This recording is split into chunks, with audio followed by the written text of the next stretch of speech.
Jangan bikin rencana harian. Daftar tugas, agenda, kegiatan, aktivitas. Banyak banget waktu lo yang bakal terbuang. Kenapa bisa seperti itu? Simak di video ini.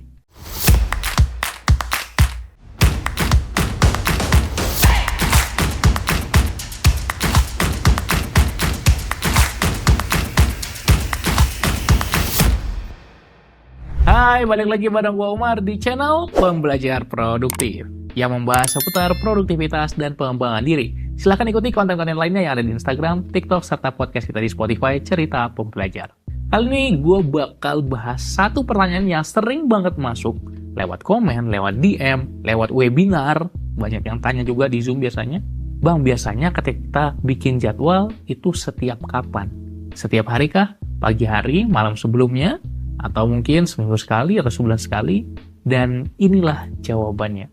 Kalau lo udah belajar tentang manajemen waktu, udah punya sistem jadwal, udah punya to-do list yang rapi, udah main Google Calendar, udah punya scheduling system, maka lo paham seberapa pentingnya time management untuk kita bisa produktif. Manajemen waktu. Time management adalah sebuah skill yang memang perlu kita latih, perlu kita upgrade terus. Ini bukan cuma bacot, oh yang penting adalah manage waktu. Coba atur-atur aja prioritas lo. Itu masih basic banget.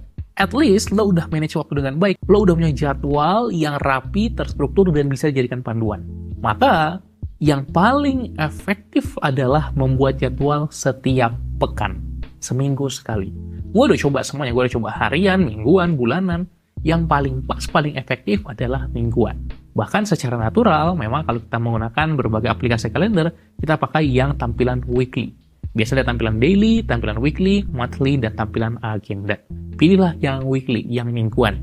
Memang ketika lo baru pertama kali memulai, ini bukan rekomendasi terbaik. Kalau lo baru pertama kali mulai, yang penting coba aja buka dulu Google Calendar, jadwalin tugas, mulai dari daily dulu. Kenapa? Karena inilah yang paling mudah dilakukan. Membuat jadwal harian paling gampang dilakukan dan paling mudah membuat kita setidaknya memulai. Tapi kalau lo udah terbiasa melakukan daily planning, maka kita harus upgrade ke weekly planning. Kenapa? Karena merencanakan aktivitas kita, agenda kita, itu butuh waktu. Misalnya lo luangkan 30 menit atau 1 jam bahkan bisa ya, kalau baru pertama kali mulai di awal hari untuk merencanakan sehari penuh. Apakah itu buang-buang waktu atau itu menguntungkan? Jawabannya menguntungkan.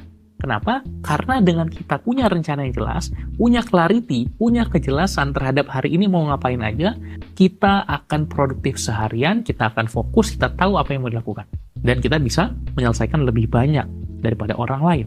Tapi, bagaimana kita menghemat 1 jam ini menjadi cuma setengah jam, menjadi cuma 15 menit, adalah dengan meningkatkan keterampilan perencanaan kita. Tapi, nggak akan bisa kita mau planning seharian penuh, cuma 2 menit, 3 menit, nggak akan cukup waktunya. Maka yang paling efektif, paling efisien adalah buat weekly planning, lalu lakukan daily adjustment. Jadi ketika kita merencanakan, seminggu penuh kita isi jadwal kita di hari Minggu sebelumnya atau hari Sabtu sebelumnya.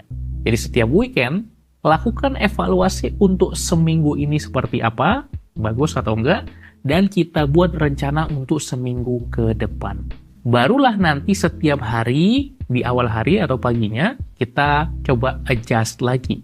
Kita coba sesuaikan. Oh, ini ada yang perlu ditambah, ini ada yang perlu dikurangi, ada yang perlu di-cancel, ada yang perlu di-reschedule. Tapi jadwalnya udah full, kita udah tahu besok mau ngapain.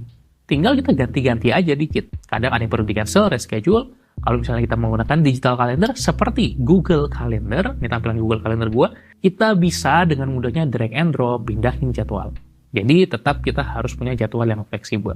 Simpulannya, kalau kita baru mulai, daily planning itu bagus. Tapi kalau kita udah terbiasa merencanakan jadwal, weekly planning lebih bagus, baru kita adjustment setiap harinya. Apa yang perlu kita lakukan setiap melakukan weekly planning? Supaya kita punya jadwal yang matang. Right schedule. Jadwal yang matang. Jadwal yang siap untuk dilakukan. Nah, gunakan teknik RIPE atau singkatan dari RIPE. Yang pertama adalah R, review. Kita coba evaluasi seminggu ke belakang seperti apa. Apakah sudah berjalan sesuai dengan jadwal? Apakah udah tepat apa yang kita lakukan dengan apa yang kita rencanakan? Atau ada yang kurang? Ada yang miss? Ada yang nggak sesuai dengan jadwal? Ada yang butuh waktu lebih lama dari diperkirakan? Banyak agenda mendadak. Itu akan menjadi review kita. Agenda pertama saat kita melakukan weekly planning. Yang kedua adalah I, improvement. Pikirkan apa yang bisa kita tingkatkan ke depannya. Apa yang bisa berubah, sistem apa yang mau kita tambahkan untuk minggu depan. Misalnya kita mau mengganti olahraga kita dari sore ke pagi. Karena ternyata setelah kita review, olahraga sore sulit sekali kita lakukan karena banyak meeting-meeting mendadak. Jadi kita ganti jadi pagi. Atau kita mengagendakan olahraga seharian penuh di hari Sabtu. Misalnya kita renang sekaligus sorenya futsal, dan sisanya kita menikmati hari.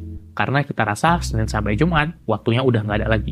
Jadi, review yang berkualitas akan membuat kita punya improvement ke depannya. Lalu yang ketiga adalah P, planning. Disinilah intinya kita merencanakan apa saja yang mau dilakukan selama seminggu ke depan. Daftar tugas, agenda, aktivitas, jadwal meeting, semua harus dijadwalkan.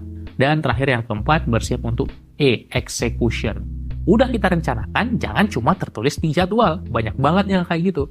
Bikin di jadwal rapi, tapi tidak dieksekusi, nggak dilakukan. Maka penting sekali untuk kita mengeksekusi apa yang ada di jadwal kita. Jadi R, review, I, improvement, P, planning, perencanaan, dan E, execution, eksekusi. Kalau menurut lo, mana yang paling susah di antara R, I, P, dan E ini? Silahkan boleh share di komen, kita saling diskusi, sama-sama kita belajar untuk jadi lebih produktif. Kalau lo mau belajar lebih detail lagi terkait manajemen waktu, silahkan bisa ikuti program gue untuk jago atur waktu time control system. Silahkan klik link ini atau link yang ada di deskripsi. Terima kasih, jangan lupa subscribe dan nyalakan loncengnya, komen, serta bagikan ke teman-teman lo. Salam pembelajar.